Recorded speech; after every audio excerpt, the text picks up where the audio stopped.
Danan berdiri terpaku di atas bukit kecil di ujung alas Kedaton. Nafasnya tercekat. Di bawah sana, di tengah hutan tua yang seharusnya tak mungkin dihuni makhluk bernyawa, terlihat puri raksasa yang hampir sepenuhnya tertutup tanaman merambat.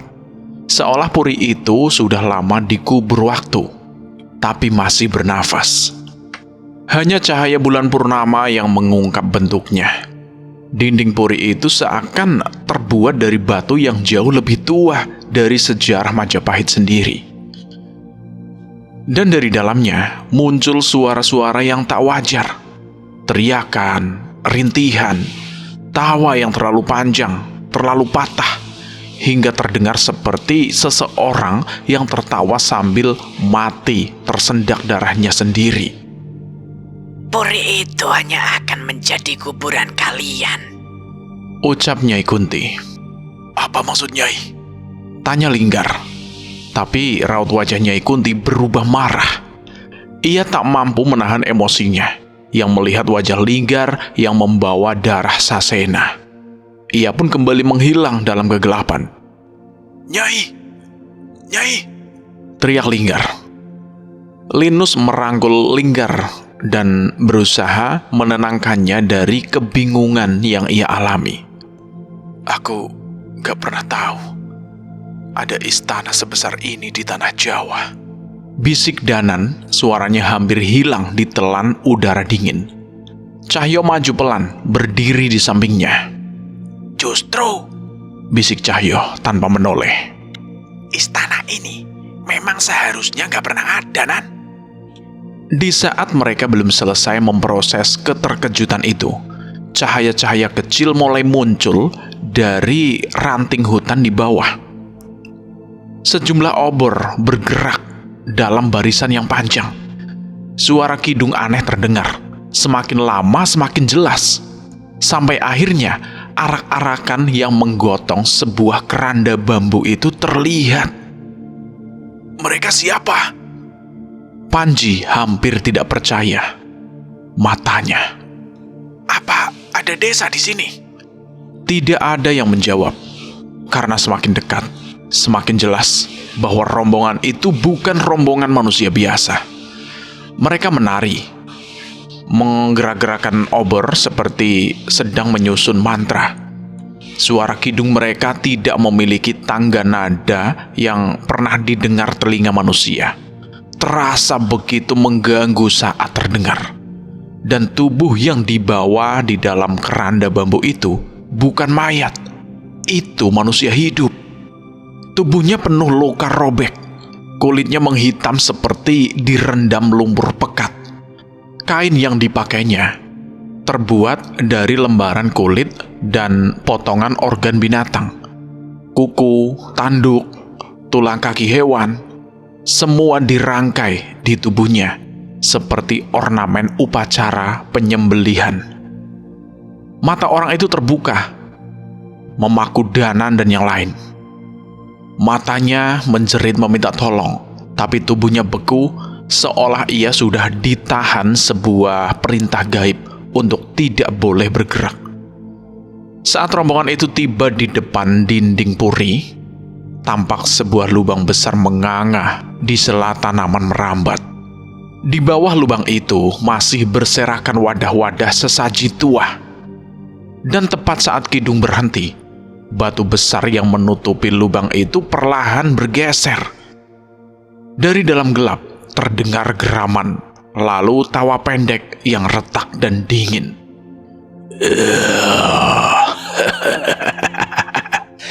Darah.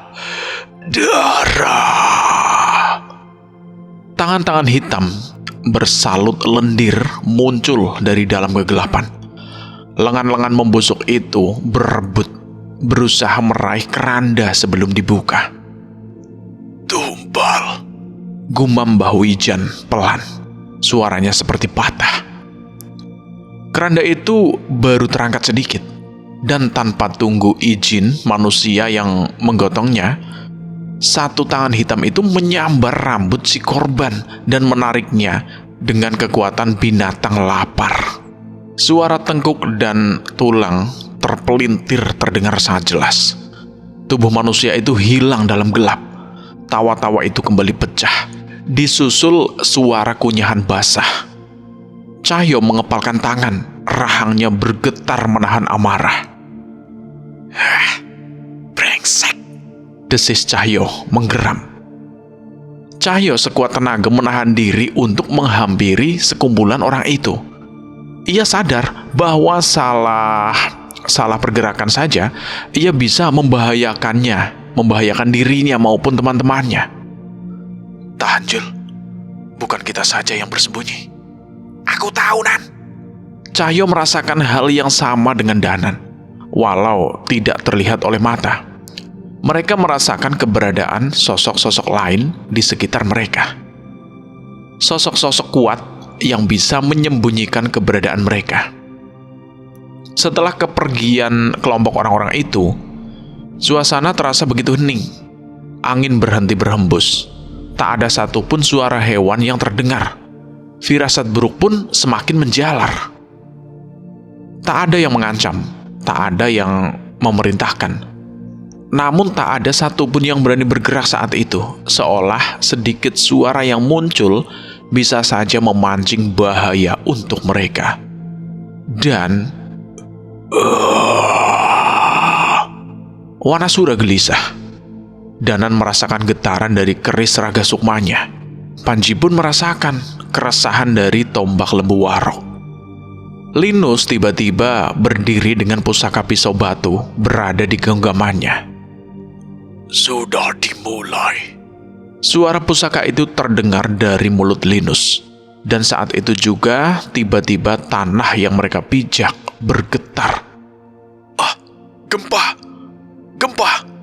Teriak Hyudan, panik. Saat itu, kalalawar, burung-burung hitam, berterbangan di atas alas kedaton. Pepohonan yang menutupi puri jagat sukma berjatuhan hingga menunjukkan wujud asli puri itu. Sebuah retakan muncul di hadapan puri itu, semakin besar dan membentuk sebuah lubang. Di sana. Saat itulah tiba-tiba muncul sekelompok orang dari sisi lain hutan. 3 orang bertopeng hewan melompat dari pohon ke pohon, masing-masing memegang pusakanya dan melesat menuju lubang itu. Dari atas langit tiba-tiba terlihat asap hitam menyerupai ular raksasa. Ada sosok perempuan dan kakek tua yang muncul ketika ular itu mendarat di dekat lubang retakan itu. Tanpa ragu, mereka melompat ke dalamnya. Siapa mereka? Sedari tadi mereka di sini. Rengga cemas saat menyadari bahwa sosok-sosok itu tak kalah mengerikan dari Kanjeng Sukmo Ayu. Itu mereka! Teriak Hyudan saat melihat sekumpulan mayat-mayat hidup muncul dari dalam hutan menuju ke lubang tersebut. Kanjeng Sukmo Ayu, Jolangpati, dan Ki Weru masing-masing memimpin kumpulan mayat hidup menuju ke lubang itu. Tempat apa itu sebenarnya? Gumam Danan. Tak cukup sampai di situ. Tiba-tiba kabut pekat muncul di hutan yang berada tepat di bawah mereka. Kali ini sosok itu muncul dan segera berlari menuju pusat tempat itu. Di sana, Mas Jagat. Terdengar suara seorang pemuda dari bawah. Danan dan Cahyo menyadari suara itu. Mereka menajamkan mata mereka dan mengenali kedua orang yang muncul dari dalam kabut itu. Dirga! Itu suara Dirga dan Mas Jagat! Teriak Cahyo, yang segera meninggalkan pijakannya dan berlari mengejar kedua sosok itu.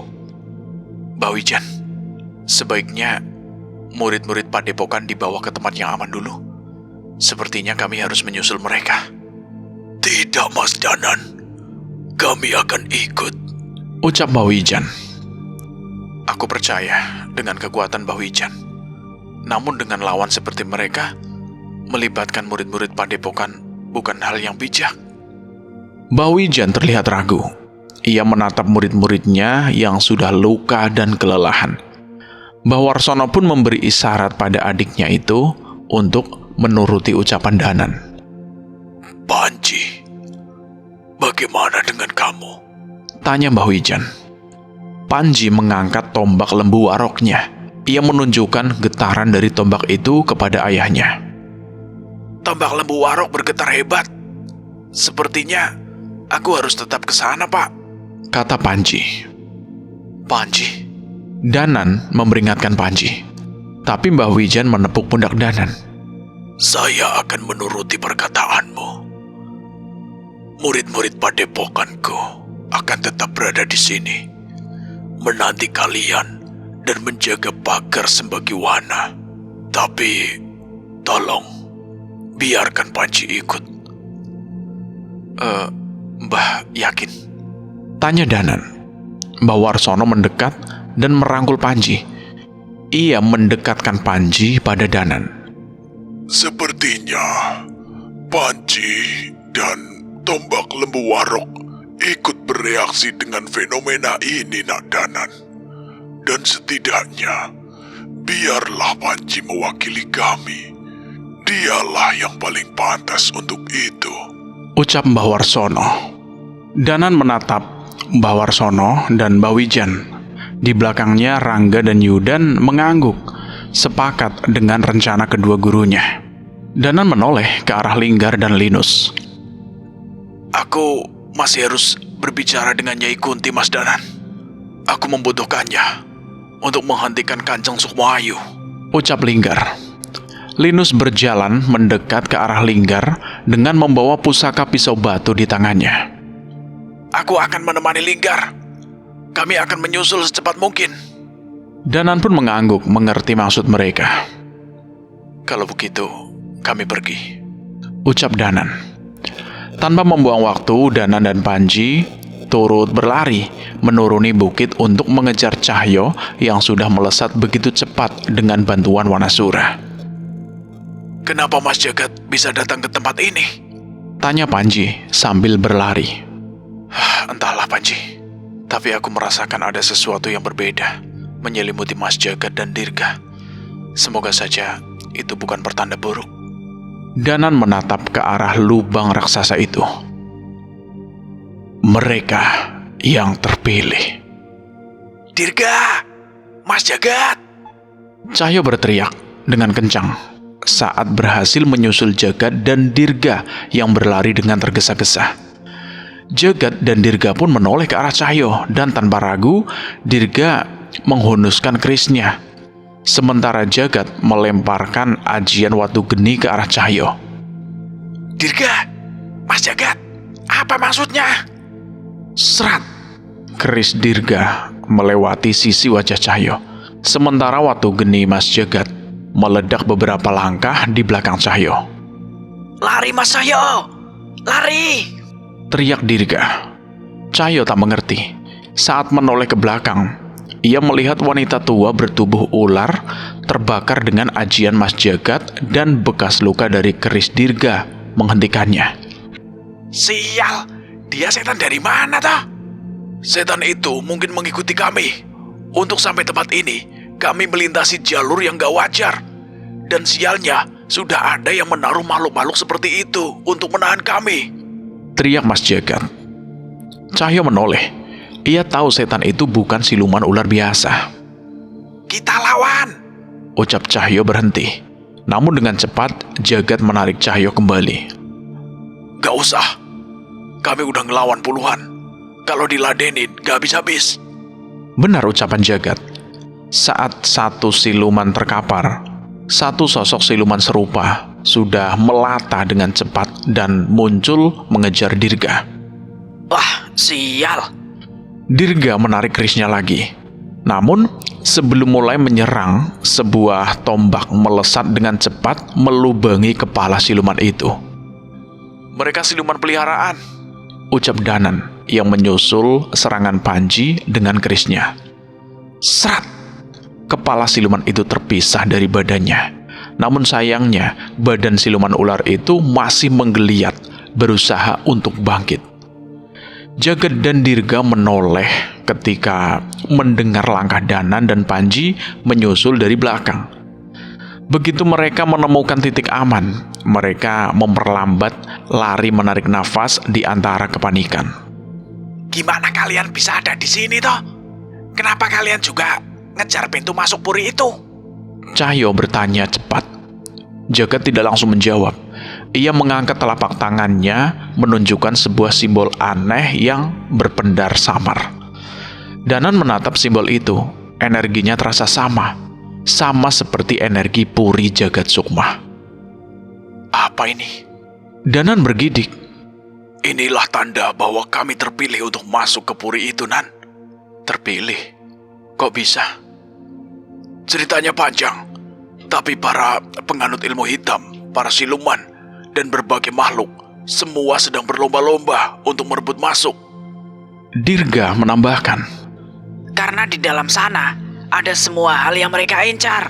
Pusaka, ilmu hitam, sampai setan-setan tua yang sudah terbelenggu ribuan tahun. Cahyo mengernyit. Terus, apa puri itu benar-benar bisa mengabulkan permintaan? Bahkan permintaan yang di luar nalar manusia, Mas. Panji menarik nafas tajam. Kalau begitu, kalau mereka yang berniat jahat masuk duluan, ini akan jadi bencana. Apa itu mungkin? Itu sangat mungkin terjadi, Panji. Danan menegaskan. Puri itu menyimpan tenaga gaib ribuan tahun. Ia bisa membuat hal yang mustahil menjadi nyata.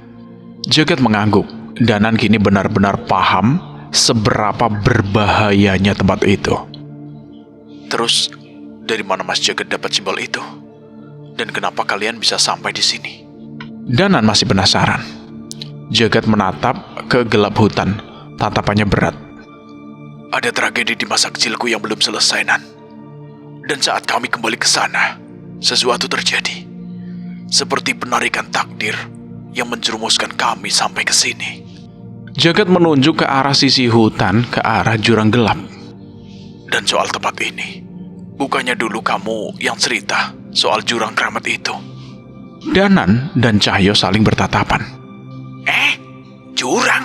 Cahyo langsung melompat ke pohon tinggi, menatap arah yang ditunjuk oleh Jagat. Ia melihat tebing jurang itu hanya beberapa ratus meter dari posisi mereka. Nan, jangan bilang tempat ini berseberangan sama desa Wangundayat, teriak Cahyo dari atas pohon. Danan tercekat. Jadi ini sisi lain dari jurang penari itu. Brak, brak. Tanah berguncang semakin keras. Simbol di tangan Jagat dan Dirga bercahaya lebih kuat. Cepat, waktu kita nggak banyak. Dirga berseru. Kami ikut bantu. Danan menjawab dengan cepat. Mereka berempat berlari menuju retakan raksasa itu. Dari jauh, terlihat bayangan-bayangan hitam. Makhluk-makhluk mengerikan masuk bergantian ke lubang tersebut. Lubang itu bukan sekedar lubang. Itu adalah pusaran energi gerbang gaib yang sedang terbuka. Apa kita benar-benar harus masuk ke situ, Mas? Dirga menelan ludah. Bukan waktunya ragu, Dirga. Jagat menggenggam simbolnya dengan erat. Semua ini harus kita tuntaskan di dalam sana. Ingatan masa lalu Jagat. Desanya hancur. Teriakan orang-orang yang ia kenal. Semua muncul kembali. Ia tidak akan membiarkan tragedi kedua terjadi. Aku siap. Dirga mengangguk. Danan, Cahyo, dan Panji tepat di belakang mereka melompat masuk bersama. Serat, serat, serat. Dalam sekejap, Danan, Cahyo, dan Panji terjatuh di dalam lubang batu. Tapi Jagat dan Dirga tidak ada. Mereka melihat ke atas. Pusaran hitam berputar di langit lubang itu. Cahyo melesat ke pusaran itu dan menembusnya begitu saja, seperti menembus asap. Tidak ada apa-apa, hanya kegelapan kosong. Nan, kenapa gak bisa, Nan? Danan mencoba, hasilnya sama. Ia kembali ke dasar lubang. Panji menatap ke atas, nafasnya mulai tidak stabil. Hanya Jagat dan Dirga yang berhasil masuk, ucap Panji pelan. Danan menutup mata sejenak. Ia sadar sekarang. ada satu hal yang tidak mereka miliki, tapi dimiliki Jagat dan Dirga. Simbol itu, Danan membuka mata. hanya mereka yang punya simbol, yang bisa menembus gerbang ini. Mereka kembali naik ke atas saat menyadari ada sosok kuat lain yang mendekat. Mereka pun kembali mundur dan bersembunyi. Serat, 5 pendekar muncul berbarengan. 3 dari mereka langsung melompat menuju pusaran gerbang gaib Puri Jagat Sukma dan lenyap masuk ke dalamnya. Tapi seorang perempuan terpental kembali keluar. Sial, tanpa simbol itu, aku benar-benar tidak bisa masuk. Ia mengumpat, mulutnya membentur batu. Lalu ia bangkit, bernafas dengan berat. 2 rekannya yang tersisa mendekat dari belakang. Pergilah kalian berdua. Aku akan berjaga di sini. Ucap pendekar wanita itu mencoba tetap tenang. Kedua pria itu saling bertatapan. Ada ekspresi lain, bukan rasa prihatin. Ada sesuatu yang gelap di mata mereka. Berjaga. Pendekar berambut diikat itu tersenyum miring. Kau bisa lebih berguna daripada sekedar berjaga. Apa maksudmu? Brak! Tendangan keras tepat di dadanya membuat tubuh perempuan itu terlempar dan menghantam tanah dengan keras. Kau... Belum sempat ia berdiri, pria itu menghunus keris hitam dan menusukkan tepat di dada perempuan itu tanpa ragu. Tusukan itu bukan sekedar membunuh, itu menyerap. Darahnya seperti dihisap. Dagingnya mulai mengering seketika. Kulitnya mengerut, menempel langsung ke tulang. Dalam hitungan detik, ia tidak lagi seperti manusia. Kau jauh lebih berguna menjadi tumbal, menjadi makanan bagi keris Prawongsoku. Pendekar wanita itu tercekik, suaranya pecah. Terkutuk. Kalian berdua terkutuk. Kalimatnya terputus. Kepalanya terkulai. Kerangka tubuhnya runtuh dengan suara pelan, seperti gumpalan kulit rapuh. Keris hitam itu bergetar senang. Lapar yang terisi seperti nafas makhluk jinawi yang baru diberi makan. Kedua pendekar itu tersenyum gelap tanpa rasa bersalah sedikit pun. Sekarang, Ucap salah satu dari mereka, mengangkat keris yang masih berdarah. mari kita sambut kemuliaan Puri Jagat Sukma. Mereka pun melompat dan menghilang masuk ke dalam gerbang gaib itu, meninggalkan mayat rekannya yang kering tersungkur menjadi tumbal pertama dari ratusan tumbal berikutnya. Danan, Cahyo, dan Panji menyaksikan kejadian barusan dengan mata kepala sendiri. Mereka baru benar-benar paham seberapa kejam kompetisi di balik gerbang Jagat Sukma. Kita nggak bisa biarin Mas Jagat dan Dirga bertarung sendirian di dalam sana. Benar, Jul. Kita harus cari cara punya simbol itu juga. Tapi hingga detik itu, Danan belum punya satupun petunjuk. Dek. Rasa gelap tiba-tiba merayap memeluk mereka seperti kabut racun. Apa kalian yakin simbol itu hanya bisa dimiliki oleh mereka yang melakukan dosa terkutuk? Suara perempuan tua terdengar dari belakang. Mereka menoleh. Itu Nyai Kunti. Panji gemetar ketika melihat sosok itu melayang rendah, tidak menyentuh tanah. Simbol dosa. Danan memperjelas. Nyai Kunti tidak mendekat. Aura gelapnya saja sudah cukup menghimpit dada. Ada satu desa di dalam alas Kedaton. Di sana kalian bisa mendapatkan simbol Jagat Sukma. Tentunya dengan pertukaran. Desa. Terus Linggar sama Linus gimana? Aku yang akan mempersiapkan mereka. Nyai Kunti berbalik lalu menghilang dalam sekejap. Bersamanya lenyap juga tekanan energi hitam itu.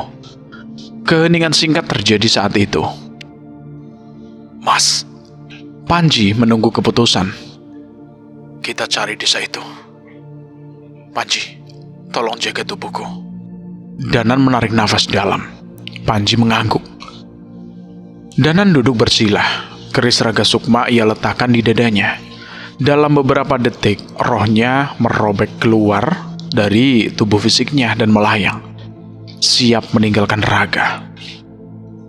Keris raga sukma sudah mulai pulih. Iya, Jul. Semoga saja. Jawab Danan singkat sebelum rohnya melesat ke angkasa. Cahyo pun tidak tinggal diam. Ia memanggil Wanasura dan langsung bergerak, melompat dari pohon ke pohon, mengikuti firasat Danan. Dan akhirnya, mereka menemukannya. Sebuah desa tersembunyi di tengah alas Kedaton.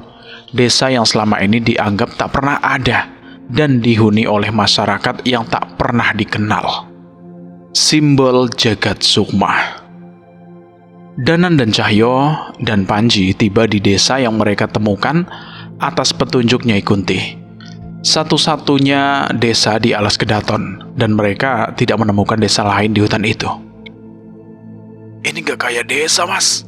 Ucap Panji yang bergidik ngeri saat memasuki desa itu. Bangunan-bangunan di sana benar-benar tua. Rumah-rumah di sana dibangun asal-asalan dengan kayu-kayu, namun terlihat sudah sangat berumur.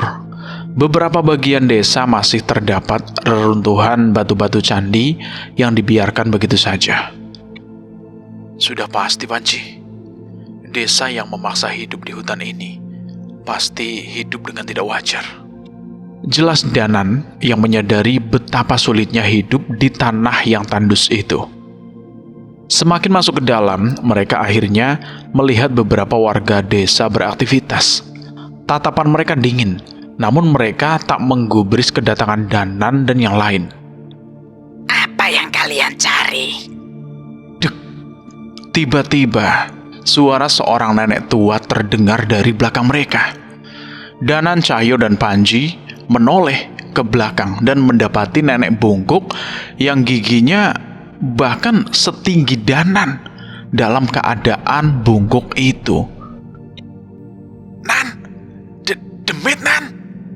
Cahyo melompat mundur dan mempersiapkan sarungnya. Tapi saat itu Danan malah menarik kembali Cahyo dan memukul kepalanya. Plak! Lihat benar-benar yang sopan kamu. Cahyo memperhatikan nenek itu dari ujung kaki ke ujung kepala. Kakinya menapak, tangannya lemah memegang tongkat. Ia pun sadar, di hadapan mereka itu hanya nenek janggung biasa yang bungkuk. Kami sedang mencari sesuatu, Nek. Katanya ada di sini. Balas Danan berusaha untuk sopan. Nenek itu tersenyum, seolah bisa menebak maksud mereka. Ia menunjukkan sebuah simbol di telapak tangannya. Kalian mencari simbol Jagat Sukma, kan? Danan dan Cahyo saling menatap. Mereka mengenali simbol itu dan merasakan kekuatan yang sama dengan apa yang ada di lengan jagat. Nek, di mana kami bisa mendapatkan simbol itu? Tanya Panji. Tidak usah buru-buru. Waktu di dalam puri berjalan lebih lambat dari alam manusia. Perang Jagat Sukma pun bisa memakan lebih dari 100 hari di dalam sana. Setiap detik berharga, Nek. Teman kami ada di dalam sana. Teman? Tak ada yang masuk ke sana demi teman mereka. Mereka yang masuk ke sana untuk mendapatkan pusaka, ilmu, dan mengabulkan keinginan mereka. Itu bukan kami, Nek. Balas Cahyo. Nenek itu berjalan melewati mereka. Ikuti saja aku, ya. Danan dan yang lain berjalan mengikuti sang nenek. Saat itu beberapa warga desa baru mulai menatap mereka dengan tatapan aneh. Mereka berjalan semakin dalam ke pusat desa. Di sana semakin banyak sisa-sisa reruntuhan batu candi yang terhias oleh relief. Panji menyadari gambar-gambar yang tersisa di relief itu. Apa makhluk mengerikan seperti ini masih ada? Tanya Panji yang melihat relief perempuan berkepala 7 yang lehernya terbentuk ular. Semua ukiran di batu itu adalah gambaran yang terjadi di dalam puri. Ucap nenek itu sambil terus melangkah. Glek! Panji menelan ludahnya. Ia tidak bisa membayangkan jika harus berhadapan dengan makhluk seperti itu di dalam puri. Sementara itu Cahyo menyentuh sebuah relief yang menggambarkan seekor kera raksasa yang menggigit kepala manusia dengan tubuh yang tergenggam di tangannya. Semoga saja Mas Jagat tidak bertemu makhluk-makhluk seperti itu sebelum kita datang. Gumam Cahyo. Mereka pun tiba di sebuah lapangan yang tertutup pepohonan kering dengan batang yang hitam. Danan dan Cahyo merasakan firasat yang buruk dan perasaan gelisah. Saat nenek itu tiba, beberapa orang pria muncul menunduk memberi hormat.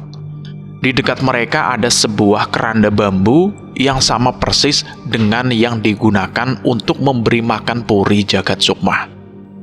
Mas, Panji mulai merasa cemas. Danan dan Cahyo mengangguk, mengerti. Mereka tidak boleh menurunkan kewaspadaan mereka di tempat itu. Kalian benar-benar menginginkan simbol itu? Tanya nenek itu. Danan dan Cahyo mengangguk. Setelah memasuki pelataran ini, kalian tak bisa lagi mundur. Danan, Panji, dan Cahyo tidak memiliki cara lain untuk mendapatkan simbol itu. Ia pun melangkah maju memasuki pelataran keramat desa itu. Tepat saat langkah kaki mereka memasuki pelataran itu, tiba-tiba dari atas pohon berjatuhan tubuh-tubuh manusia yang menggantung. Serak, serak, serak. tolong, ampun, lepaskan kami. Seketika di sekitar menggantung tubuh-tubuh manusia yang sudah lemah, penuh luka, dengan penuh darah yang menetes perlahan. Nek, apa-apaan ini, Nek? Bukankah kalian menginginkan simbol Jagat Sukma? Kami hanya mempermudah kalian untuk mendapatkannya.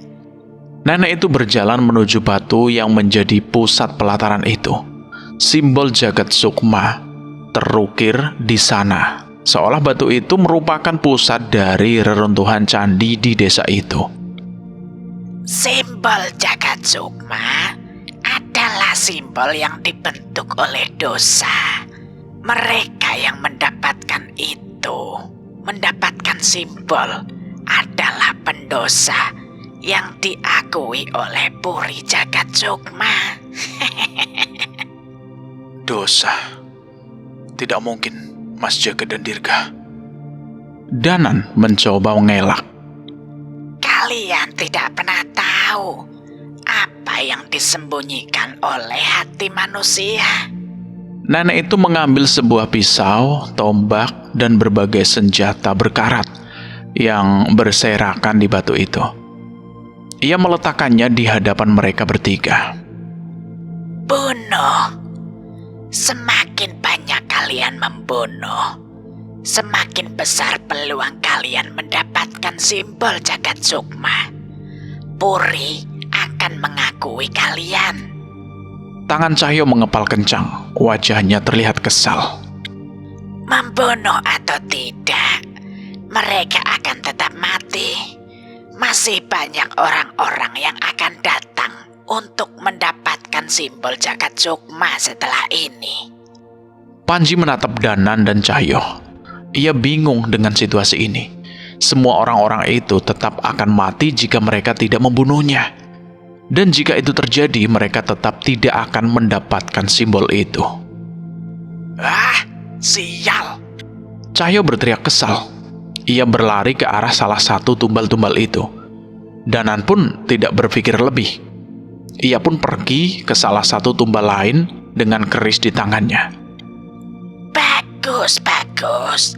Jika beruntung, 10 nyawa sudah cukup untuk mendapatkan simbol jagat sukma itu. Nenek itu tertawa senang melihat kejadian itu. Warga yang mengawasi mereka pun tertawa seolah mendapatkan apa yang mereka inginkan. Serat! Brak! Tumbal itu terjatuh ke tanah. Cahyo menahan tubuh itu agar tak semakin terluka. Danan pun sama. Mereka menurunkan tumbal-tumbal itu dan berpindah ke tumbal yang lainnya. Apa yang kalian lakukan? Nenek itu mulai menyadari maksud Danan dan Cahyo. Percuma saja mencoba menyelamatkan mereka. Percuma. Danan dan Cahyo tidak peduli. Mereka terus menyelamatkan tumbal-tumbal itu dan mengumpulkannya di satu tempat. Tolong kami tidak ingin mati. Ucap seorang perempuan yang sudah babak belur di gendongan Cahyo. Bertahanlah semampu kalian. Tak akan kami biarkan mereka menyakiti kalian lebih dari ini. Ucap Cahyo. Warga desa dan nenek itu kesal. Salah satu dari mereka menarik panah dan menembakkan anak panah itu ke arah Cahyo. Tang! Hei, jangan ganggu mereka. Ucap Panji yang menghalau serangan itu dengan tombak lembu waroknya. Bodoh. Tanpa ritual ini kalian tak akan bisa mendapatkan simbol jagat sukma. Kalian tidak akan bisa menyelamatkan teman-teman kalian. Alah, persetan. Tak ada satupun nyawa manusia yang bisa diremehkan. Teriak Cahyo. Cuy, manusia-manusia bodoh. Nenek itu geram. Ia mengetuk tongkatnya 3 kali, membaca sebuah mantra aneh, dan perlahan tubuh bungkuknya menegak. Saat ini sosok nenek itu benar-benar terlihat jangkung dengan kulit yang menghitam. Pergi dari sini. Tinggalkan jasad kalian. Ucap nenek itu. Saat itu tiba-tiba angin besar bertiup. Suasana hutan yang hening itu tiba-tiba tertiup angin panas yang membawa suara rintihan yang memekakkan telinga. Apa ini? Danan mencoba menahan terpaan angin itu. Namun setiap ia menahan, ia merasakan rohnya terpisah dari tubuhnya. Mas, hati-hati mas. Teriak Panji, menancapkan pusakanya ke tanah, berusaha mempertahankan dirinya. Tapi sama seperti yang lain, angin itu terus merintih, seolah berusaha memisahkan roh mereka bertiga dari raganya. Tolong, sakit, tolong. Tumbal-tumbal itu merasakan hal yang sama. Beberapa dari mereka sudah kehilangan roh, di mana roh itu menyatu dengan gelombang angin aneh itu. Ini bukan badai biasa ini. Badai ini roh-roh gentayangan yang terus bergerak menarik nyawa dari manusia. Ucap Cahyo. Cahyo tidak bisa menahan dirinya lagi. Ia bersiap memanggil kekuatan Wanasura. Wanasura, kita hentikan nenek itu. Tapi, krek, tiba-tiba badai itu berhenti. Sosok nenek lain tiba-tiba sudah berada di hadapan nenek janggung itu dan mematahkan tongkatnya. Simpan tenagamu, bocah ketek. Pertarungan di dalam akan lebih mengerikan. Suara nenek itu terdengar tidak asing. Cahyo menoleh dan mendapati Nyai Jambrong sudah meremas tongkat nenek janggung itu hingga patah. Walah, Nyai Jambrong. Cahyo kaget. Brengsek, siapa kau? Nenek janggung itu kesal menatap Nyai Jambrong. Alah, sudah tua masih bikin dosa. Tobat, tobat. Teriak Nyai Jambrong sambil menendang nenek janggung itu hingga tersungkur. Nenek janggung itu mendesis kesal. Ia tidak ingin jatuh begitu saja tanpa perlawanan. Bunuh mereka. Perintah nenek janggung itu. Tapi Brak, brak, brak. Satu persatu warga desa terbaring di tanah. Panji memeriksa mereka dan memastikan warga desa itu masih hidup. Mereka tertidur, Mas.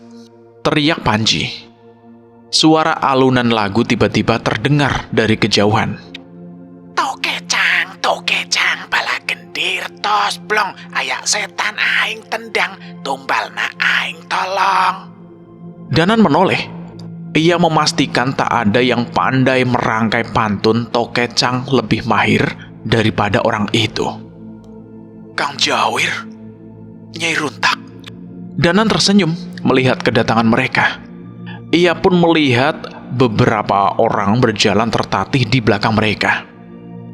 Mas Danan, Mas Cahyo. Guntur berlari ke arah orang itu. Orang-orang yang bernasib sama seperti tumbal yang digantung di atas pohon itu. Ada puluhan orang disekap di rumah-rumah warga, Mas. Sepertinya warga desa ini memang menculik orang-orang dan menyimpannya untuk tumbal. Cahyo dan Danan yang mengetahui hal itu menatap nenek janggung itu dengan kesal.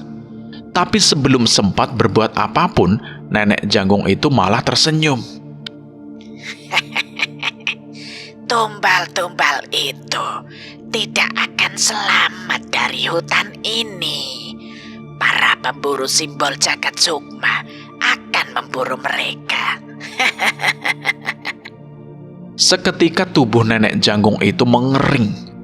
Angin kencang kembali bertiup, dan roh nenek itu melayang bersama roh-roh gentayangan yang menyatu dengan angin itu. Perbuatan bodoh kalian hanya akan menambah korban yang lebih besar. Tawa roh nenek itu. Danan, Cahyo, dan Panji segera menghampiri Kang Jawir, Nyai Runtak, dan yang lainnya. Kenapa kalian semua di sini? Tanya Danan bingung. Kang Jawir menunjukkan simbol jagat sukma di tangannya. Kami teh terpilih. Nyai Runtak berjalan perlahan mendekati Danan dan Cahyo. Simbol jagat sukma sejati tidak bisa didapatkan dengan membunuh tumbal-tumbal ini, Nadanan. Guntur mengangguk setuju. Ia pun memandang simbol jagat sukma di tangannya. Lah, bahkan kamu juga punya, Tur? Iya, Mas Ayo. Saat itu Nyai Jambrong tak banyak bicara dan hanya berjalan ke arah lubang gerbang gaib puri itu. Kalian cari sendiri cara untuk masuk ke dalam. Semakin lama kita di sini, semakin Dirga dan Jagat berada dalam bahaya. Ucap Nyai Jambrong. Terlihat ia merasa cemas saat mengetahui salah satu muridnya berada dalam bahaya. Sebaiknya kalian memastikan orang-orang yang akan ditumbalkan itu selamat. Ucap Nyai Runtak. Tenang saja, Nyai. Bapak dan murid-muridnya masih di hutan ini. Aku akan meminta mereka mengurus orang-orang ini. Ucap Panji. Nyai Runtak mengangguk. Tanpa ragu mereka meninggalkan Danan, Cahyo, dan Panji begitu saja. Kami duluan ya, Mas Ayo. Pastikan kalian menyusul. Ucap Guntur. Keempat sosok itu pun menghilang dalam gelapnya alas Gedaton. Danan termenung sesaat.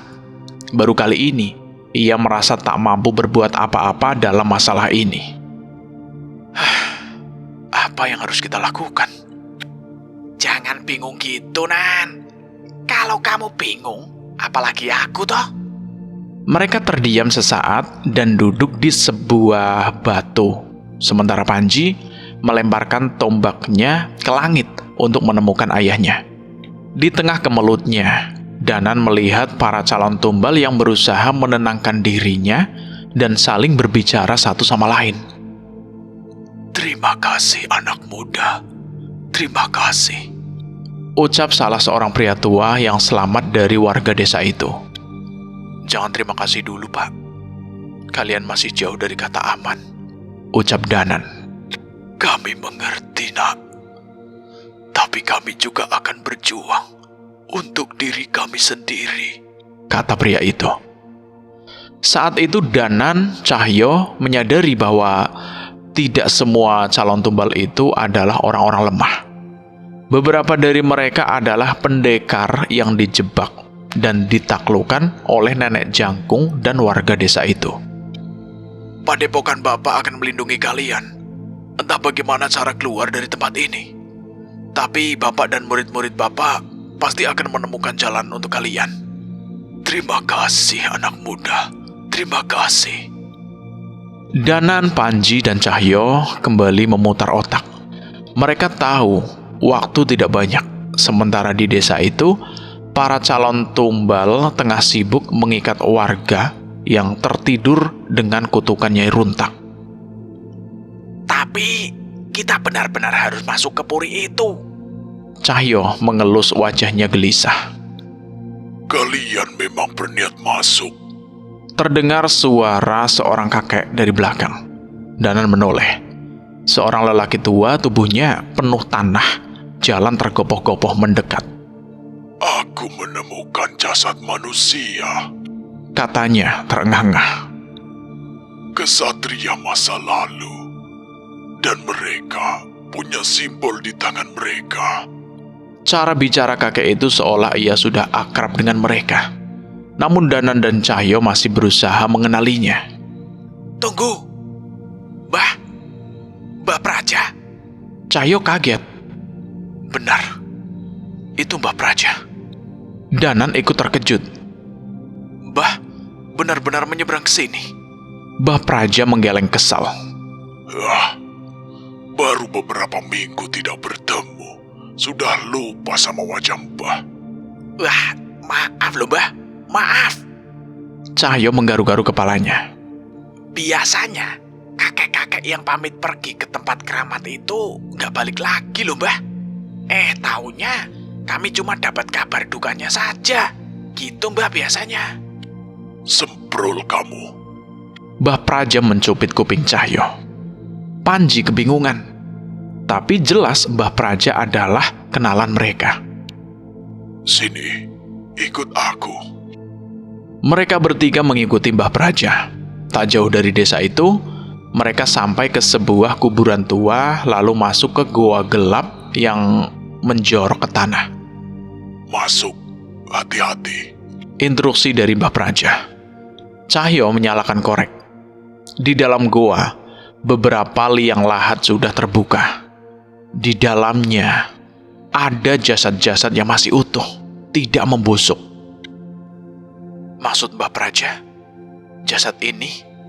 Tanya Danan. Panji memeriksa jasad itu dan memang melihat simbol jagat sukma di tangan mereka.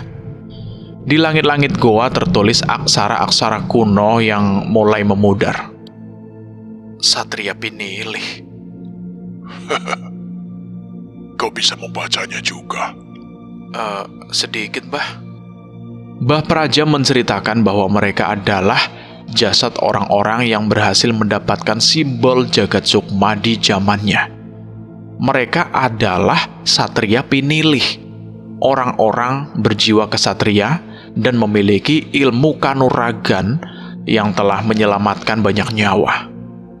Ketujuh sosok yang terbaring di liang lahat itu adalah orang-orang yang ingin menghalangi orang-orang jahat untuk mendapatkan kekuatan dari puri jagat sukma. Mereka mendapatkan simbol sejati jagat sukma. Hanya saja mereka hidup di zaman yang salah. Puri jagat sukma tidak terbuka di zaman mereka hidup. Danan memandang tubuh-tubuh itu.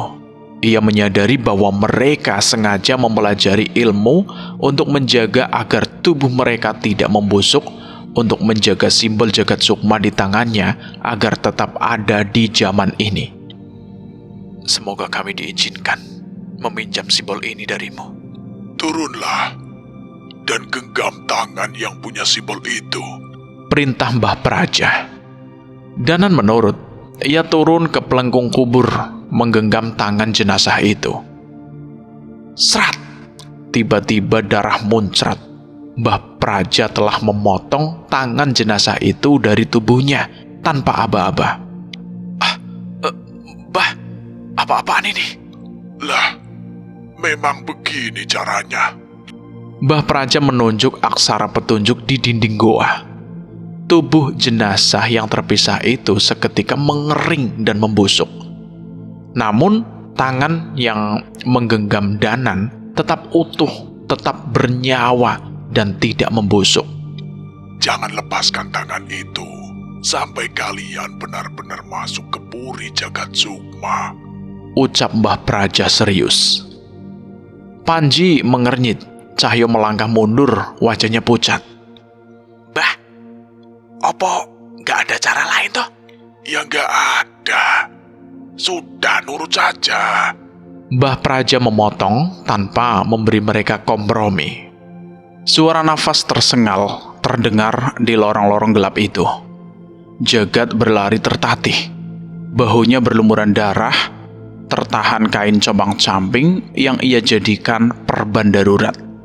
Dinding-dinding puri mengurung mereka, seolah memerangkap nafas mereka di dalam palung candi raksasa yang tak mengenal belas kasihan. Mas Jagat, muka Mas pucat. Dirga panik melihat darah yang terus menetes. Lari, terus lari. Kamu nggak boleh mati di tempat kayak gini, Dirga. Tetapi Dirga justru berhenti. Ia melihat darah Jagat mengalir semakin deras. Ia tahu kalau mereka terus berlari tanpa menghadapi hal yang mengejar mereka, Jagat mungkin tidak bertahan. Dirga, jangan nekat. Jagat menjerit. Dirga menggenggam kerisnya. Nafasnya terputus-putus. Seluruh tubuhnya gemetar antara takut dan memaksa dirinya untuk berdiri tegak. Krek, krek, krek. Dari balik gelap, meluncur sosok perempuan berkain tak terlihat. Tubuh tanpa kaki yang melayang. Wajahnya putih pucat, bibirnya tersenyum retak. Tawa lirihnya menggema membuat tulang belakang Jagat dan Dirga seolah membeku. Dia hanya tertawa tanpa mengucap mantra, tanpa gerakan tangan dan kekuatannya saja sudah cukup membuat dua manusia itu nyaris tak mampu berdiri. Terbukanya Puri Jagat Sukma. Suara roh perempuan itu berat, pecah seperti banyak suara yang saling bertumbuk. Adalah pesta bagi kami. Lah, celaka. Bahkan danyang sekelas mereka pun ikut berkeliaran. Dirga memecah keris Dasa Sukma menjadi 4 bilah. 3 di antaranya melayang mengelilingi sosok roh itu. Namun, keris-keris itu justru bergetar ketakutan. Dar! Api muncul seketika dari tubuh roh perempuan itu. Wajahnya menghitam, giginya berubah menjadi taring tajam. Bayangannya membesar, menutup seluruh lorong puri itu dalam teror. Pergi Dirga. Aku yang tahan dia. Enggak Mas, enggak. Pergi Dirga. Dirga bersikeras. Tapi Dirga justru mengirimkan keris-kerisnya menghantam roh itu. Bodoh. Desis roh perempuan itu sebelum ia bergerak hendak merenggut Dirga. Namun, suara menggelegar, menggema, menggetarkan seluruh lorong. Serat! Sebuah keris melesat melukai tangan roh perempuan itu. Roh itu terhenti, matanya menyala marah, mencari asal serangan itu. Dari kegelapan, bayangan besar muncul. Sosok raksasa berambut putih, Wanasura. Sudah dikurung ribuan tahun. Bukannya tobat, malah masih doyan makan manusia. Suara Danan terdengar tegas. Cahyo muncul di sampingnya. Ya, namanya juga setanan. Mana ada setan tobat? Dirga dan Jagat menghela nafas rempak antara lega dan marah. Bodoh. Terlambat sedikit. Mungkin kami sudah jadi santapan setan jelek itu. Panji segera datang ke sisi Jagat memeriksa lukanya. Maaf Mas, kami butuh waktu untuk mencari cara masuk. Ucap Panji menyesal. Di lorong itu, 2 energi besar saling menghantam. Roh tua yang ribuan tahun tersegel melawan Wanasura yang mengamuk sejak ia memasuki Puri Jagat Sukma. Danan berdiri di paling depan, menatap ke dalam kegelapan. Tenang, setelah ini semuanya akan berubah.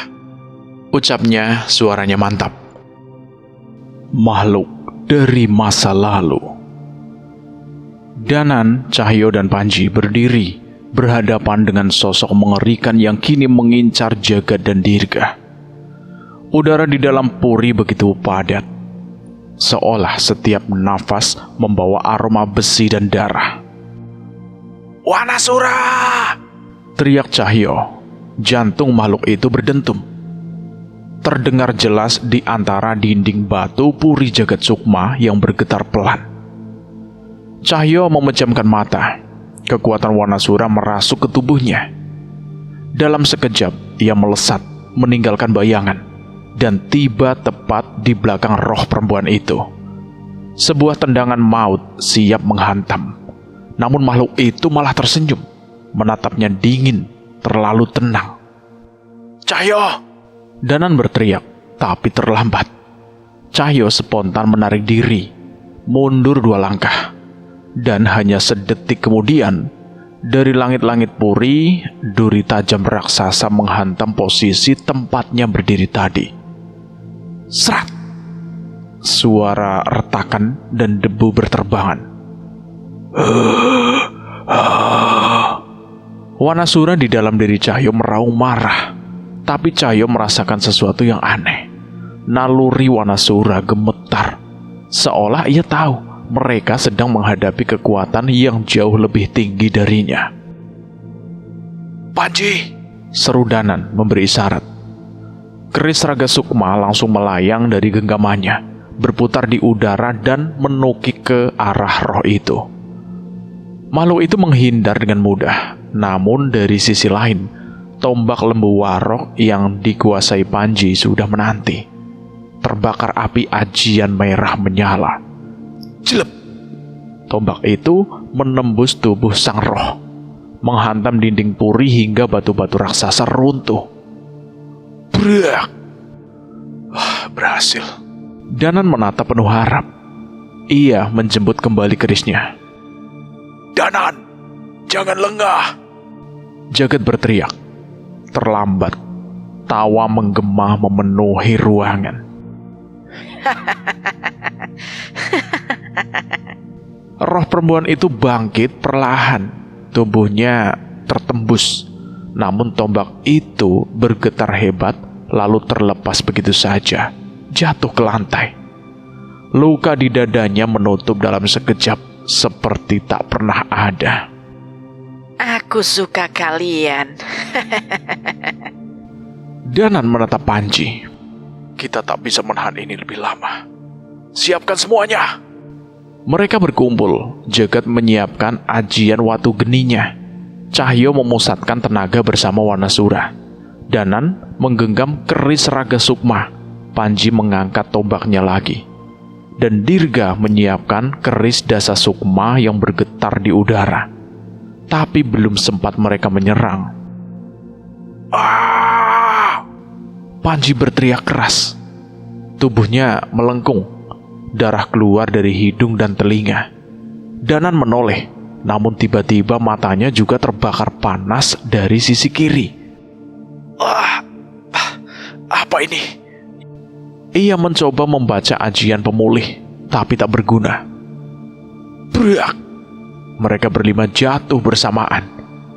Tanah di bawah kaki mereka bergetar. Aura hitam menelan cahaya.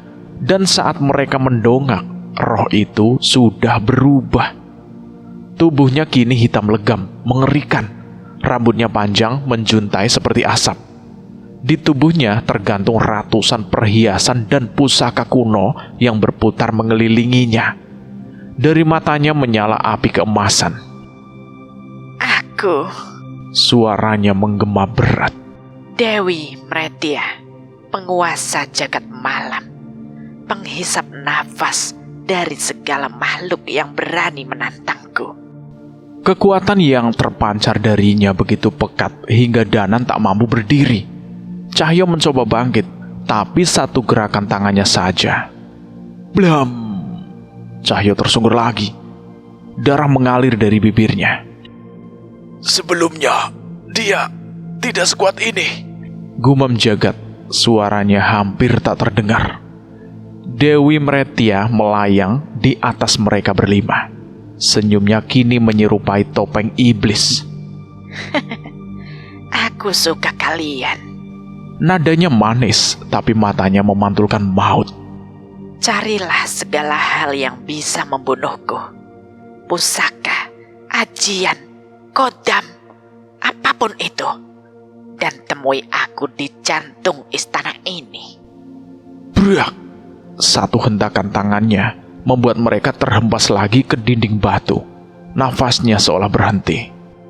Ku berikan kalian tanda Mretya. Tanda yang mengikat jiwa dan tubuh. Siapapun yang meninggalkan puri ini akan mati perlahan. Tubuh sang dewi makin pekat, lalu lenyap. Yang tersisa hanya 2 mata kuning menyala, mengawasi mereka hingga detik terakhir sebelum kegelapan menelan semuanya. Keheningan terjadi sesaat. Jadi, ini alasannya. Kenapa tak ada makhluk lain yang menyerang kita? Ucap Danan pelan, masih terengah. Jagat mengangguk.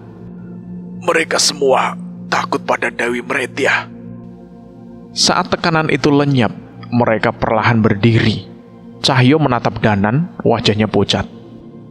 Nan, matamu! Danan tertegun. Ia menyentuh wajahnya dan melihat cahaya kuning samar di tangan dan mata kirinya. Ia menatap balik Cahyo dan mendapati hal yang sama di mata sahabatnya. Mata kalian juga. Jagat menutup salah satu matanya. Ia merasakan sesuatu, dingin dan kecemasan. Jadi ini yang ia maksud. Tanda Mretya. Selama tanda ini melekat, kita tak bisa keluar dari Puri Jagat Sukma. Ah, sial. Cahyo menghantam dinding batu dengan marah. Berarti satu-satunya jalan cuma satu. Bunuh Dewi Mretya itu, atau mati di tempat ini. Danan mencoba segala cara memulihkan tanda itu. Mantra, ajian, pusaka, semuanya sia-sia. Akhirnya ia menatap mereka satu persatu. Tak ada pilihan lain. Kita harus ke jantung Puri dan menghadapinya. Ucapnya lirih, tapi tegas. Mereka berlima mengangguk. Langkah mereka berat, tapi tekad mereka kini menyala. Di balik dinding puri dari masa lalu itu, suara tawa Dewi Mretya masih bergema panjang, menggoda, menunggu mangsanya datang menghampirinya. Pundra.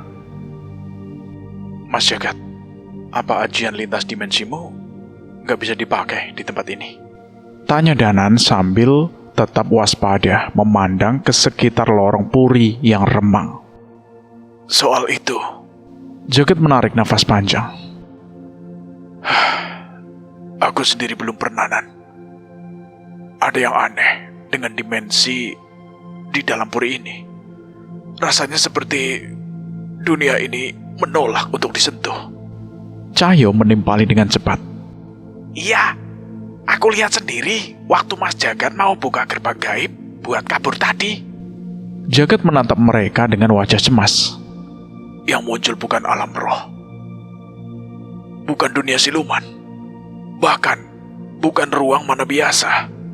Yang aku lihat hanya kegelapan pekat, penuh suara-suara yang gak bisa dijelaskan. Suara itu awalnya cuma seperti bisikan tak berarti, tapi makin lama didengar, makin bikin dada sesak. Firasatku sama. Gerbang yang Mas Jagat buka itu mengaruh ke sesuatu yang berbahaya. Seolah ada makhluk besar yang terkurung di sana. Dirga ikut bicara, wajahnya serius. Makhluk terkurung.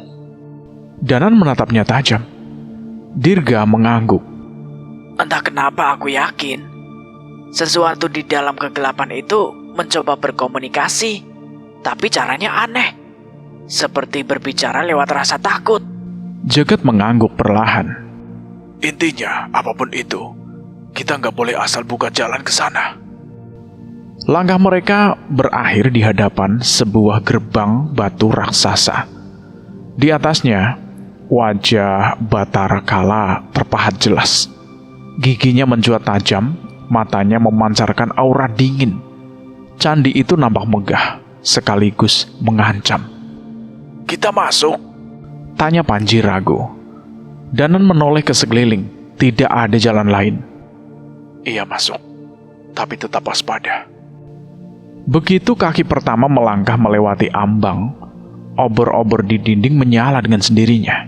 Satu demi satu, menyalakan lorong panjang berlapis bayangan. Dan saat itulah mereka semua merasakan sesuatu. Tatapan dari segala arah. Suara itu lirih, tapi terdengar jelas. Sesuatu melintas cepat di belakang Dirga. Ia menoleh. Kosong. Mereka mengawasi kita. Bisik Panji. Cahyo mengepalkan tangan. Bukan Panji, mereka sudah di sini. Dalam sekejap, Cahyo melesat ke depan dan menghantam salah satu patung batu di dinding. Krak! Patung itu retak. Dan dari celahnya, sosok hitam melesat secepat bayangan, menghilang ke langit-langit. Aura tekanannya membuat udara di sekitar seolah berhenti bergerak. Apa itu? Dirga bergidik. Cahyo tidak menjawab. Ia bergerak ke patung lain dan menghancurkannya lagi. Krak! Sosok hitam lain muncul, lalu lenyap. Suara tawa kecil menggema di antara dinding. Hebat, kau bisa menemukanku. Suara anak kecil, tapi bernada menusuk telinga. Keluar! Kau yang mengendalikan mereka kan? Bentak Cahyo. Mereka? Mereka siapa? Suara itu berpindah-pindah, bergema di setiap sisi. Danan mengeluarkan sesuatu dari balik bajunya. Sebuah korek api tua berukir aksara kuno. Dirga menatapnya lebar. Korek itu pusaka Pandita Aruna. Danan menyalakannya sambil melafalkan mantra kuno. Api kecil itu menyala terang, lalu berubah keemasan. Sekejap kemudian, seluruh ruangan memancarkan bayangan. Di dinding, langit-langit, bahkan di antara retakan batu, nampak puluhan makhluk mengerikan berwajah rusak. Tubuh hancur tanpa bola mata. Panji menelan ludah. Kita dikepung. Tenang Panji. Mereka tidak akan bergerak tanpa perintah tuannya. Ucap Danan dengan tenang tapi tegas. Cahyo masih menatap gelap di depan mereka. Ototnya menegang. Ia tahu, apapun yang mengintai di balik tawa itu belum menampakkan wujud aslinya. Kalian pintar, aku suka. Tawa sosok bayangan anak kecil itu menggema. Kalau kalian tidak menemukanku, kalian sudah jadi mangsa mereka dan ikut menjadi bagian dari mereka. Dirga menggenggam kerisnya dengan erat. Panji mengangkat tombak lembu warok, siap untuk bertarung. Kau pikir semua makhluk ini bisa mengalahkan kami? Cahyo menantang. Sombong sekali manusia. Kesombongan itu mendekatkanmu pada kehancuran. Suara itu kini terdengar dari patung wajah besar di dinding. Danan mendesah sambil menahan tawa. Baru kali ini aku melihat setan ceramahin manusia. Tiba-tiba bayangan anak kecil itu membesar, menutup seluruh ruangan. Suaranya berubah berat. Matanya memerah, menyala. Kurang ajar. Kalian meledekku. Aku Pundra, dan yang keramat Punden Pramusti, ribuan tahun lebih tua dari kalian. Saat itu seluruh makhluk yang mengintai dari dinding menjerit, merintih. dan gemetar ketakutan. Udara bergetar, batu-batu di lorong pecah halus karena tekanan kekuatan Pundra. Mas Jagat, dia ngamuk. Dirga bersiap bertarung, tapi Jagat terlihat tenang. Lihat Danan dan Cahyo. Mereka saja gak panik. Dirga dan Panji menoleh. Benar, Danan dan Cahyo berdiri tanpa gentar, hanya memandang besar wujud Pundra. Akan kuhabisi kalian, teriak Pundra. Namun Cahyo dan Danan tetap diam, tidak bergeming sedikit pun. Pundra membeku, dentuman energinya perlahan mereda, hingga wujudnya kembali mengecil menjadi bayangan anak kecil. Tidak seru. Kalian gak takut? Nada suaranya seperti anak kecil yang merajuk. Panji dan Dirga saling memandang, bingung. Danan melangkah maju. Sudahlah Pundra, kami bisa membedakan mana makhluk yang berbau darah dan mana yang tidak. Kau tidak pernah membunuh manusia kan? Kalian membuatku kesal. Kali ini suaranya terdengar seperti rengekan. Krak! Cahyo menghancurkan satu patung lagi. Pundra kaget, dan wujudnya terlihat muncul dari retakan patung itu. Sosoknya seperti anak berusia 10 tahun, mengenakan pakaian kerajaan lusuh berkilau emas. Namun, dari rongga matanya yang hitam pekat, tidak ada bola mata sama sekali. Kami tahu kau kuat, sangat kuat. Tapi kami juga tahu kau tidak berniat menyakiti kami. Pundra nampak ingin bersembunyi lagi, tapi ia menahan diri. Ia menatap Danan dan Cahyo dengan cara yang aneh, meski tanpa mata. Kalian membuatku kesal. Bayangan di tubuhnya berubah pekat dan merayap ke arah Cahyo. Dalam sekejap, bayangan itu menyatu menjadi cincin hitam yang melingkar di jari Cahyo. Pundra, apa ini? Cahyo panik. Aku bawa kalian menuju kematian. Kalian membuatku kesal. Suara Pundra terdengar dari cincin itu, berbisik dan merajuk seperti anak kecil yang kesal disuruh mandi. Danan dan Cahyo saling melirik. Mereka sama-sama tidak paham watak makhluk itu. Namun sebelum mereka sempat bertanya lebih jauh, sebuah aura lain mendekat. Kalian memilih jalur yang salah, Ucap suara nenek tua dari belakang. Pundra hanya ingin menunjukkan jalan yang benar pada kalian. Nenek, bohong. Aku akan membawa mereka pada kematian. Pundra terdengar panik dari cincin. Pundra memang seperti itu. Ucap sang nenek roh sambil berjalan mendekati Danan. Danan merasakan kedamaiannya. Tidak, ada ancaman. Ia membungkuk, memberi salam. Nenek itu mendekat pada Cahyo dan melihat cincin di jarinya. Pergi, Pundra. Bimbing mereka. Biarkan teman-temanmu di sini. Aku yang jaga. Aku tidak khawatir pada mereka. Mereka anak buahku, bukan temanku. Bantah Pundra dari cincin dengan nada manja. Danan tersenyum. Ia mulai mengerti. Pundra bukan jahat.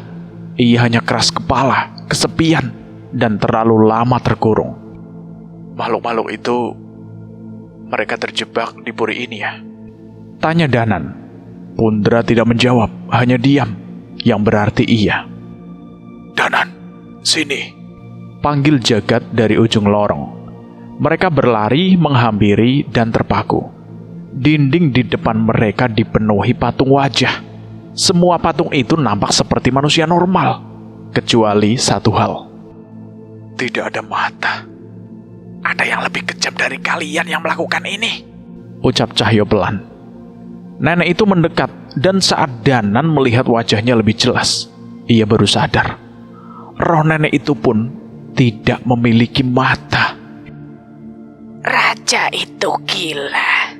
Suara sang nenek bergetar. pelan.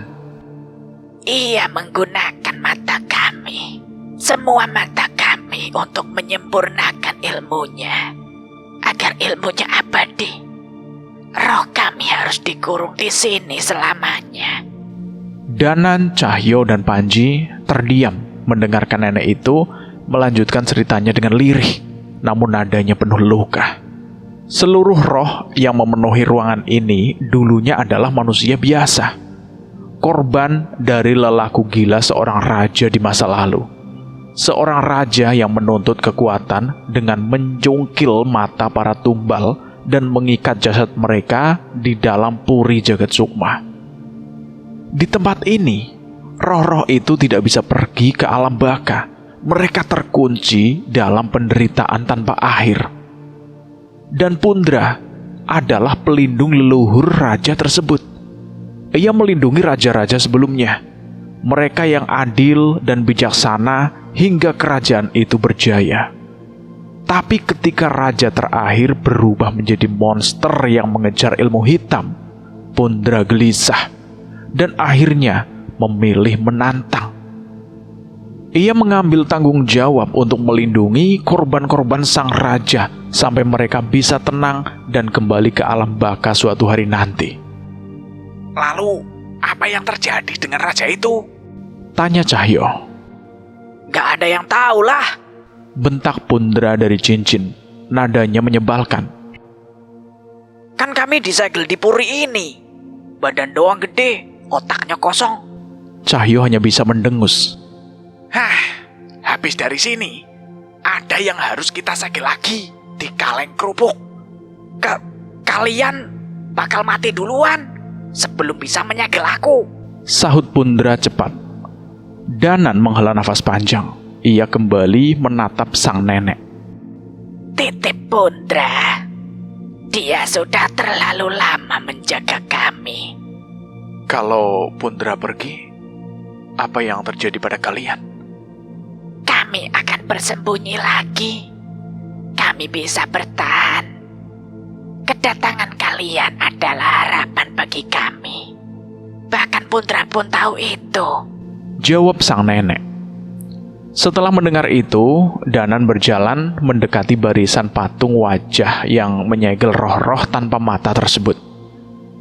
Ia menangkupkan tangan, lalu membacakan doa panjang. Pelan-pelan, suara rintihan dan jeritan yang sebelumnya mengisi ruangan seketika mereda, seperti badai yang ditenangkan. Sementara ini saja yang bisa kami lakukan. Kami berjanji, suatu hari nanti, kami akan membereskan kalian.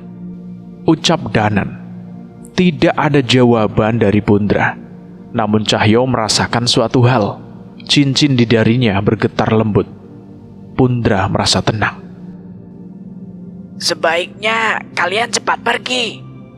Pertarungan sudah berlangsung lama. Sudah banyak yang mati. Sudah banyak ilmu hitam direbut. Dan pusaka diambil. Hanya kalian yang tersesat di jalur ini. Kata-kata itu membuat mereka semua saling pandang. Mereka teringat Nyai Jambrong, Kang Jawir, Linggar, Linus, dan semua yang kini bertarung di perut puri jagat sukma. Cepat, kita sudah tertinggal jauh. Seru Cahyo. Ia mulai merasa khawatir dengan mereka yang masuk lebih dulu.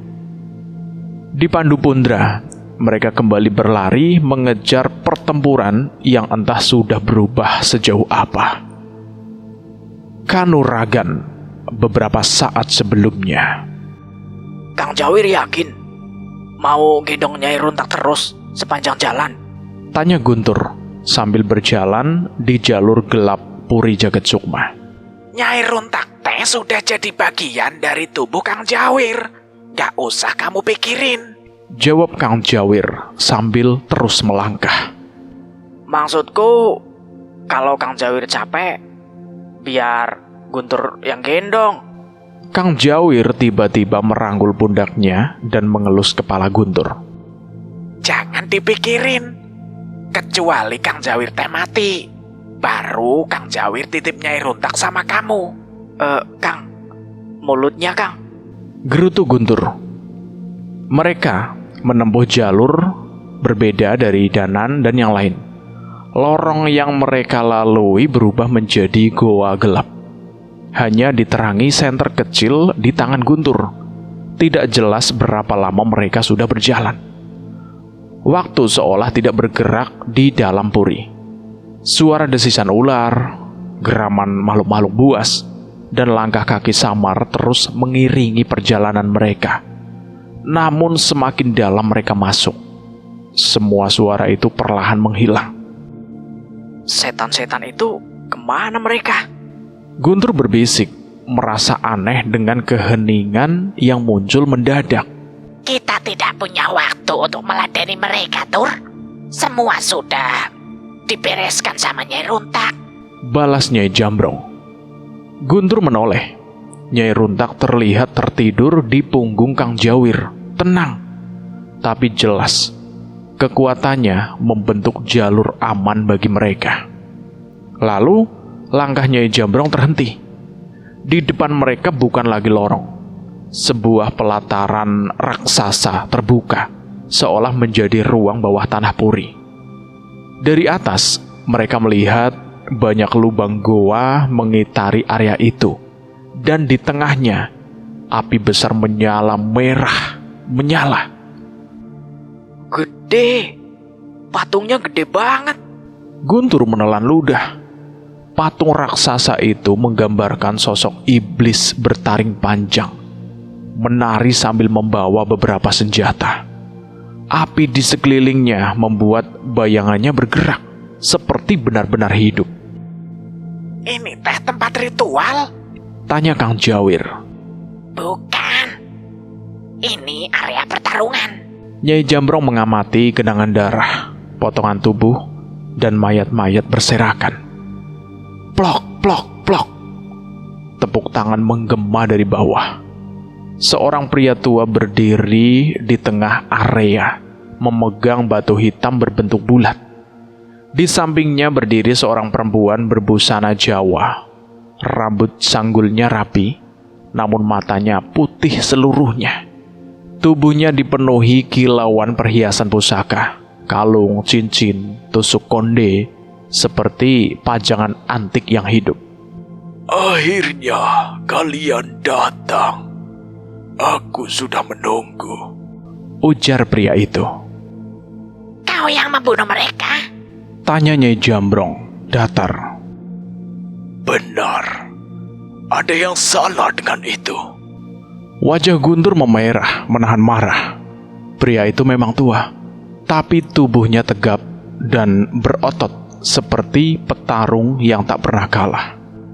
Bunuh orang dan gak merasa salah. Kurang ajar. Bentak Guntur. Ah, dasar tolol. Pria itu menertawainya. Di puri ini cuma ada dua jenis makhluk. Yang menumbalkan atau yang ditumbalkan. Cepat turun ke sini dan hadapi aku. Cuy, Nyai Jambrong meludah. menghadapimu. Kami tidak akan buang-buang waktu. Mereka mencoba mencari jalan lain, namun setiap lorong selalu berakhir di tempat yang sama. Pelataran petarung raksasa itu. Sudah sadar ya? Pria itu kembali tertawa. Tidak ada yang bisa melewati tempat ini tanpa membunuh satu nyawa. Alah, bohong. Kau sudah membunuh banyak orang, tapi masih di sini. Aku tidak mengejar jantung puri. Setiap kali aku membunuh satu nyawa, patung itu memberiku satu pusaka. Ia menunjuk deretan perhiasan pada tubuh perempuan di sampingnya. Dan istriku ini mengenakan semuanya. Perhiasan yang diberikan patung itu. Tujuanku adalah tempat ini. Mengumpulkan pusaka sebanyak mungkin. Kedatangan kalian sama saja membawa 4 pusaka baru untukku. Pemburu pusaka. Ki Gutayar, Desis Nyai Jambrong tiba-tiba. ternyata kau. Ki Gutayar mendongak, tatapannya berubah dingin.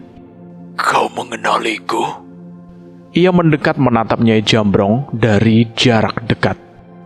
Ternyata kau, Nenek Peot. Akhirnya kembali juga ke puri ini. Guntur menatap Nyai Jambrong. Eyang kenal? Siapa dia, Eyang? Ki Gutanyar, Jawab Nyai Jambrong. pemburu pusaka. Umurnya ratusan tahun, seperti Eyang. Tapi dia bukan kenalan Eyang. Nyai Jambrong menjelaskan, Ki Gutayar adalah sosok penguasa ilmu hitam di zamannya. Ia memiliki puluhan pusaka keramat, kekuatan yang membuatnya hampir mustahil dikalahkan. Ia membunuh para ahli ilmu hitam, menyerap kekuatan mereka lewat pusakanya, dan menjadikan roh-roh korbannya sebagai kodam yang patuh padanya. Dia menghancurkan banyak desa demi mendapatkan pusaka baru. Setan saja belum tentu sekejam dia. Lanjutnya Jambrong. Guntur menelan ludah. Baru saat itu ia benar-benar memahami musuh di depan mereka bukan sekedar petarung. Ia adalah bencana. Mengapa dia muncul sekarang? Tanya Guntur, suaranya gemetar, menahan ketegangan. Kami menjebaknya. Jawab Nyai Jambrong pelan. Nyai Jambrong menjelaskan bahwa dulu ia dan para sekutu ilmu hitam membuat rencana besar. Mereka mengirim seorang perempuan cantik untuk memikat Ki Gutanyar. Perempuan itu diam-diam telah mengandung janin lelembut. Sebuah kutukan yang mampu menggerogoti kesaktian siapapun yang bersetubuh dengannya. Ki Gutanyar pun kehilangan sebagian besar kuasa dan terpaksa mengasingkan diri, mencari cara mengembalikan ilmunya. Aku dendam padamu, Nyai Jambrong. Ki Gutanyar menunjuknya dengan kemarahan penuh. Andai kau tidak punya rawa rontek, kau sudah mati di tanganku waktu itu. Sementara mereka berbicara, Kang Jawir terus memperhatikan perempuan di sisi Ki Gutanyar. Sejak tadi perempuan itu hanya berdiri, tanpa ekspresi, tanpa berkedip. Terlalu diam untuk disebut manusia. Tiba-tiba, trak! Nyai Jambrong menuruni batu-batu curam, langsung menuju pelataran pertarungan. Eyang, jangan! Guntur berteriak. Ki Gutanyar tersenyum lebar. Ayo Jambrong, ayo, kita tuntaskan pertarungan lama kita. Bawa Nyai Jambrong kembali. Bisik Nyai runtak pada Kang Jawir. Nada suaranya penuh kewaspadaan. Ada yang tidak kita ketahui di sini. Serak! Kang Jawir melompat turun, mengejar Nyai Jambrong dan meraih tangannya. Namun, tangannya hanya menembus udara. Apa? Kenapa nggak bisa? Guntur ikut turun, mencoba menarik Nyai Jambrong. Hasilnya sama. Tangannya menembus tubuh Nyai Jambrong, seolah ia hanya bayangan. Nyai runtak menghela nafas tajam. Kita terlambat. Nyai Jambrong dan Ki Gutanyar sudah memasuki pertarungan. Mereka bertarung di alam berbeda dengan kita. Eyang, pergi! Jangan bertarung! Guntur berteriak sekuat tenaga. Tidak ada respon. Suaranya tak mencapai mereka. Kang Jawir putus asa, melompat ke arah Ki Gutanyar, menghantamkan tendangan. Namun hasilnya sama. Tendangannya hanya menembus tubuh Ki Gutanyar, tanpa memberi sedikit pun dampak. Perempuan pendamping Ki Gutanyar tiba-tiba tersenyum. Senyum itu dingin. Guntur refleks menarik tangannya, dan kembali tak bisa menyentuhnya. Ini teh tidak mungkin. Hanya kita yang tak bisa terlibat. Kang Jawir mulai panik. Nyai Runtak akhirnya bersuara. Wajahnya muram. Dia bukan manusia, Wir. Perempuan itu adalah pusaka hidup milik Gutanyar. Guntur langsung pucat. Pusaka hidup. Makhluk persembahan yang diberi nyawa, kekuatan, dan kutukan. Dia sadar mereka sedang berhadapan dengan sesuatu yang jauh di luar batas manusia. Eyang dalam bahaya. Bisik Guntur, suaranya pecah. Batu hitam di tangan Ki Gutanyar bergetar lalu menyala.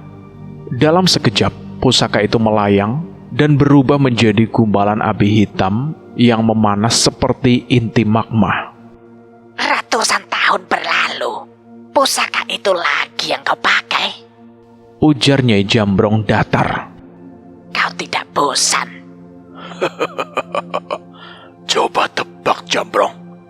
Sudah berapa nyawa yang pusakaku nikmati? Ia melemparkan gumpalan api itu. Nyai Jambrong menghilang dari tempatnya. Ia menghindar dengan gerakan yang sangat halus. Seras. Tapi itu meledak di lantai batu. Menyebar seperti kobaran angin gurun. Jangan senang dulu, Jambrong. Firasat buruk menusuk tengkuk Nyai Jambrong. Ia melompat jauh ke arah perlawanan tepat saat gumpalan api itu tiba-tiba membesar. Menyebar seperti bunga api raksasa yang memuntahkan panas ekstrim. Kau? Bau Nyai Jambrong terbakar. Kulitnya menghitam, namun ia tidak memedulikan rasa sakit itu. Ia melesat balik, membalas dengan serangan beruntun. Gerakan nenek tua itu berubah-ubah, patah, cepat, mustahil dibaca. Ki Gutanyar berusaha menghindar, tapi Nyai Jambrong sudah menebak arah kakinya terlebih dahulu. Brak! Sebuah tendangan mendarat dengan telak. Namun saat asap hilang, Nyai Jambrong mendesis marah. Sosok yang ia tendang bukan Ki Gutanyar, melainkan perempuan pendampingnya, pusaka hidup itu, yang menahan tendangan menggunakan selendangnya yang memancarkan aura yang meredam kekuatan. Sial. Nyai Jambrong memutar tubuh, menendang ke arah Ki Gutanyar di belakangnya. Namun, kilau liontin pusaka di leher perempuan itu memantulkan cahaya, mengalihkan fokusnya sepersekian detik. Serangannya melesat. Melawanku sendirian? Hah, mimpi. Ki Gutanyar sudah berada jauh di seberang pelataran. Dan dari arah depan, sebuah gumpalan api hitam raksasa melesat, menyala seperti matahari kecil membakar udara di sekitarnya. Kau tak bisa kabur lagi, Jambrong. Ki Gutanyar menggeram, mengendalikan bola api itu dengan tangan terangkat. Guntur hanya bisa menyaksikan dari atas, tidak berdaya. Eyang! Nyai Jambrong memutar tubuh, sadar tidak ada celah untuk melompat keluar. Ia mengambil kuda-kuda. Tangan membentuk gerakan memutar mengikuti aliran udara tipis di ruangan itu. Guntur. Suara lirih. Guntur terkejut. Ia sadar Nyai Jambrong tak tahu posisi dirinya. Eyang! Pergi, Eyang! Pergi! Jeritan Guntur tidak menjangkau gurunya. Dengarkan, Eyang! Nyai Jambrong berjalan mundur perlahan. Ia tahu bola api itu akan tetap mengejarnya dimanapun ia bergerak. Jangan pernah bertarung dengan dendam. Jangan menjadi budak emosi. Cahaya putih mulai memancar dari kedua tangannya. Bayangan seekor harimau putih muncul melingkupi lengannya. Mengaum pelan, seolah menyatakan siap bertarung. Nyai Jambrong menurunkan kuda-kuda terakhirnya. Lalu, buar! Pukulannya menghantam gumpalan api itu. Letupan panas menyembur ke segala arah. Kulit tangannya langsung terbakar. Namun ia tidak mundur. Api itu terus mendorong, mengikuti gerakan Ki Gutanyar, mencoba melahapnya hidup-hidup. Jangan beradu kekuatan, karena akan selalu ada yang lebih kuat. Jangan mengejar kemenangan, karena kemenangan sejati adalah ketika tak ada yang tersakiti. Nyai Jambrong menarik nafas. 1 pukulan lagi, meski tubuhnya terbakar. Kekuatan terkuras dan tulangnya bergerak setiap ia menggerakkan tangan. Pukulan itu tetap harus dilepaskan. Dan yang bisa mengalahkan makhluk sepertinya. Nyai Jambrong memusatkan seluruh tenaga. Sebuah senyuman terukir di bibir Nyai Jambrong. Hanyalah murid-muridku. Dar! Krak! Pukulan itu menghantam gumpalan api dalam sekejap. Bola api itu padam. Ruangan yang tadi dipenuhi hawa panas kini mendingin tiba-tiba. Batu hitam berbentuk bola pusaka mematikan milik Ki Gutanyar retak, pecah menjadi debu. Oh, tidak mungkin.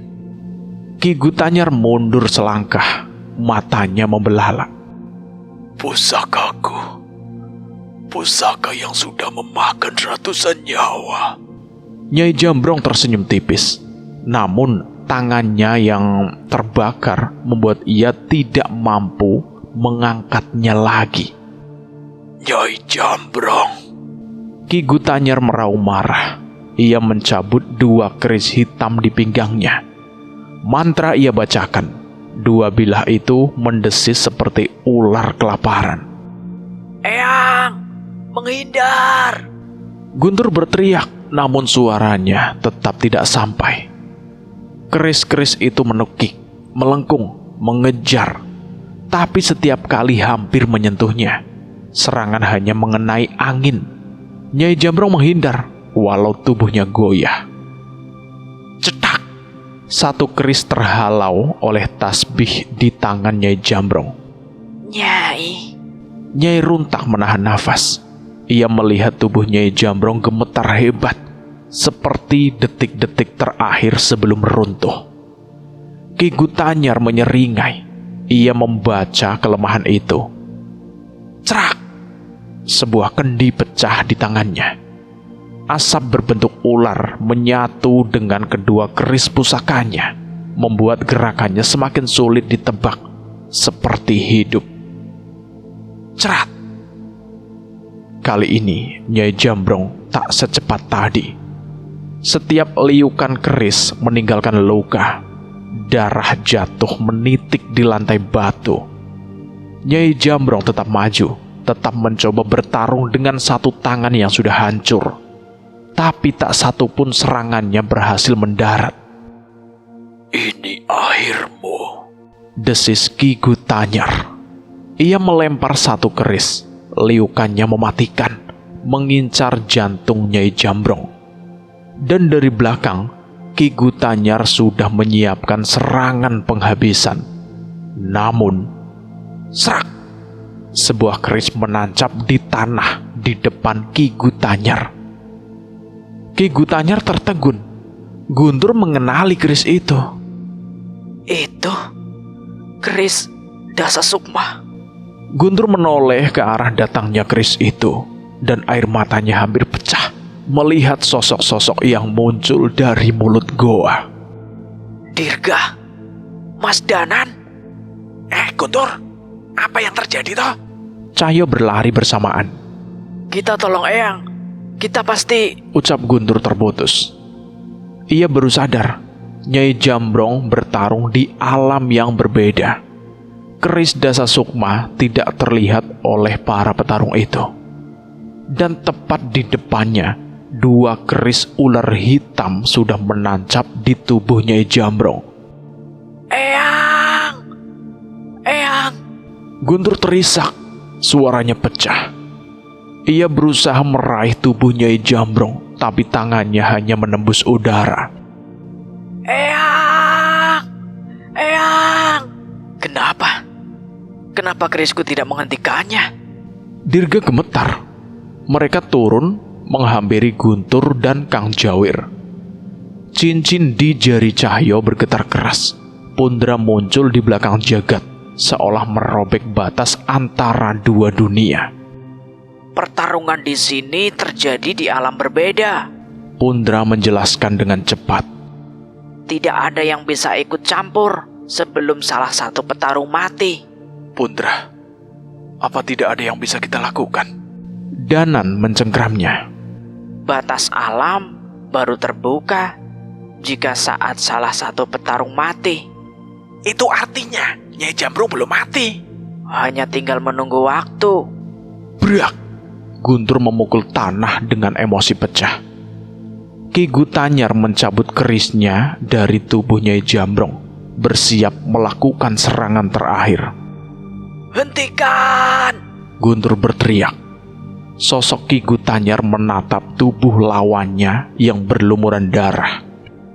Mana rawa rontekmu, Jambrong?